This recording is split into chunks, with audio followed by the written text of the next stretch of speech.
Ernesto Guevara de la Serna nació en 1928 en la ciudad de Rosario, en Argentina. La familia de Ernesto era de corte progresista y liberal, comparándola con la cultura argentina de ese tiempo. Desde pequeño, Ernesto se vio agobiado por el asma, una enfermedad que tendría que superar a lo largo de su vida.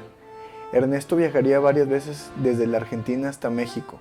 Serían en estos viajes donde verá y podrá palpar de cerca la explotación, el despojo y la muerte del capitalismo en América. Un hecho que marcó la vida del futuro guerrillero fue el golpe de Estado en Guatemala en contra del gobierno legítimo del presidente Jacobo Arbenz.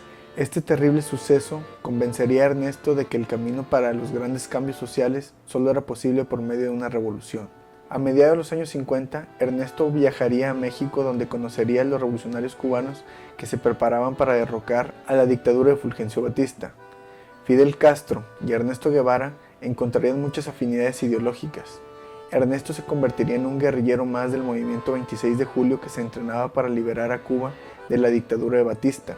Serían los cubanos quienes le dieran el apodo del Che, el cual pasaría a la historia. Durante 7 días, 82 guerrilleros navegarían desde Tuxpan, México, hasta la isla de Cuba, donde, debido al mal tiempo, encallarían en una playa llena de manglares, lo que les dificultaría aún más llegar al punto de reunión. Pero los guerrilleros, que fueron diezmados por las emboscadas del ejército de Batista, lograron sobreponerse a todo esto y se volvieron a reunir en la Sierra Maestra, la cual convertirían en su cuartel general, desde donde orquestarían los ataques en contra del gobierno de Batista. Durante la etapa armada, el Che demostraría su gran capacidad táctica y organizativa, así como su valentía y arrojo frente al enemigo. Se distinguiría por sus servicios como médico entre la población rural cubana. Establecería el periódico independiente El Cubano Libre, que se publicaría desde la Sierra Maestra. Por todo esto y por su gran capacidad militar, Fidel Castro le dio el grado de comandante al Che Guevara. El Che se distinguiría en la batalla de Santa Clara, donde comandaría la famosa columna 8 llamada Ciro Redondo del ejército rebelde. Las fuerzas que combatieron eran desiguales. El ejército de la dictadura contaba con aproximadamente 5,000 soldados con buen armamento y tanques, mientras que los guerrilleros rebeldes solo eran 600. La batalla de Santa Clara sería decisiva para el triunfo de la revolución. Al término de la dictadura de Batista y con el triunfo del ejército rebelde, Ernesto Guevara cumpliría con varias labores gubernamentales. En septiembre de 1959 fue designado para organizar el Departamento de Industrialización del Instituto Nacional de Reforma Agraria. El 26 de noviembre de 1959 fue nombrado como presidente del Banco Nacional. El 20 de febrero de 1960 se creó la Junta Central de Planificación, cuyo principal promotor fue Guevara y que establecía la planificación centralizada en Cuba. Hemos demostrado a nosotros mismos fundamentalmente y hemos demostrado al mundo también la capacidad de un pueblo en revolución para afrontar todas sus responsabilidades y para salir adelante en la tarea. Hoy empezamos ya a recoger los frutos de aquella tarea, de la fe que tuvimos en el primer momento en nuestros triunfos, en el triunfo de nuestro trabajo unido, y comenzamos a hacer análisis técnicos. Este fórum se ha caracterizado primero por el crecido número de participantes en él y además por el entusiasmo con que todos los participantes hicieron valer la experiencia adquirida en años de trabajo o solicitaron la aclaración de las dudas a aquellos que empiezan ahora su carrera o que están en los últimos años de la carrera de ingeniería eléctrica. En 1964, el Che, junto a otros combatientes cubanos, apoyarían los movimientos revolucionarios en África.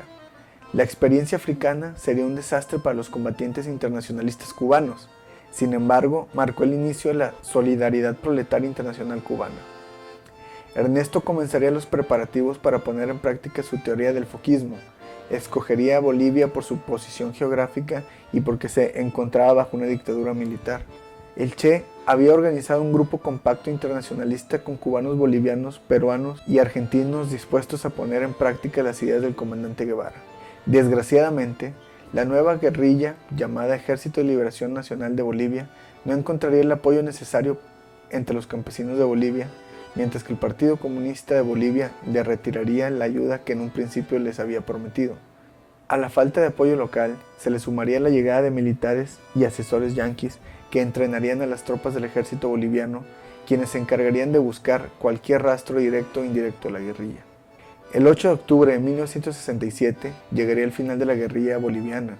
En la quebrada del Yuro, el ejército de Bolivia arrinconaría a los últimos sobrevivientes de la guerrilla. Solo 5 guerrilleros lograrían escapar con vida de aquel cerco. El Che sería capturado y llevado a una pequeña comunidad llamada La Higuera. Para el 9 de octubre ya habían sentenciado a muerte al comandante Guevara.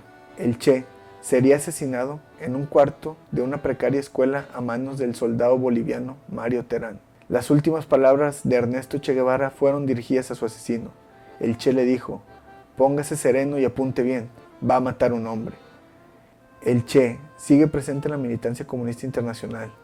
Su vida es un ejemplo vivo de la lucha antiimperialista, anticapitalista e internacionalista para las juventudes revolucionarias de todo el mundo. He lives a very dangerous life. Is he worried about this? Usted vive vida muy peligroso, porque la semana pasada en the United Nations en Nueva York, una mujer ha tirado una... Sí, atento, sí. Atento, sí, a usted, ¿no? ¿Me pregunta? Sí, sí. No, ojalá todos los peligros fueran como ese. No es muy peligroso. Yo desearía que todos los peligros fueran como ese, digo, sí. Porque no, eso no tiene, es lo que se llama una payasada. ¿No? ¿Una qué? Payasada, clown.